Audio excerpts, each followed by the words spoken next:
Grabe, tunog pa lang, very satisfying at napakasarap. Walang preservatives, kaya sure na sure, healthy ito para sa mga bagets. At ang kagandahan pa dito, pwede kang mag-customize ng sarili mong mga flavors. Sa paggawa ng potato chips, balatan lang natin ang ating mga patatas, pero pwede po itong hindi balatan, basta make sure malinis na malinis po ito at pagkatapos, hugasan lang natin ng maigi at ipapat dry natin or tutuyuin natin ang ating mga patatas. Kailangan talaga tuyong-tuyo ang ating mga patatas. Sa paghiwa naman, gagamit lang tayo ng slicer para pantay-pantay ang nipis at ang kapal ng ating mga patatas. Dapat manipis lang talaga ang ating mga patatas at pagkatapos, ida-dry natin to. Kailangan talagang dry na dry at maalis yung mga starch. Pwede natin tong ibilad sa araw or sun drying. Pwede din tayong gumamit ng mga electric fan para hindi tayo mahirapan or pwede nating ipapat dry. Batyaga lang po sa pagpapat dry dahil medyo matagal-tagal pero depende yan sa method na gusto ninyo. Basta importante, maalis yung moist at saka starch ng ating mga patatas para ma-achieve talaga natin ang crispy na gusto natin na parang commercial na potato chips. Pagkatapos nating may dry, ipiprito na natin or kung hindi pa naman, ilagay lang natin sa mga airtight container. Sa pagpiprito naman,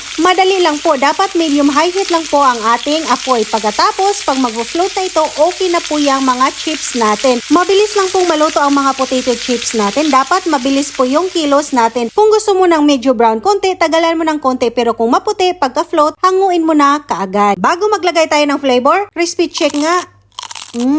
O diba? Ang crispy po ng ating mga nilutong potato chips. Ngayon naman, mag-pre-flavor lang tayo ayon sa mga gusto natin. May nabibili na pong mga ready-mix na mga flavor. Sweet and sour, kung ano-ano pa. Sa akin naman, since kami lang ang kakain, kung ano lang available ako sa bahay, yun lang ang ginagawa kong mga combination na mga flavor. O diba? Napakabilis lang at napakasarap. Healthy na, no preservative. At speaking sa no preservative, dahil hindi to nilagyan ng mga kung ano-anong preservatives, madali lang po itong kukunat. Kaya dapat pagkaluto nito, kainin na kaagad. Pero hindi naman ibig sabihin na agad-agad mawawala po yung lutong ng ating mga potato chips. Ang ibig ko lang sabihin, hindi kagaya ng mga commercial na potato chips na ilang araw na nakabuyang-yang is crispy pa rin. Kaya mainam, mag-fry lang tayo kung kailan natin gustong kainin. O siya, wag mong kalimutang mag-like and subscribe!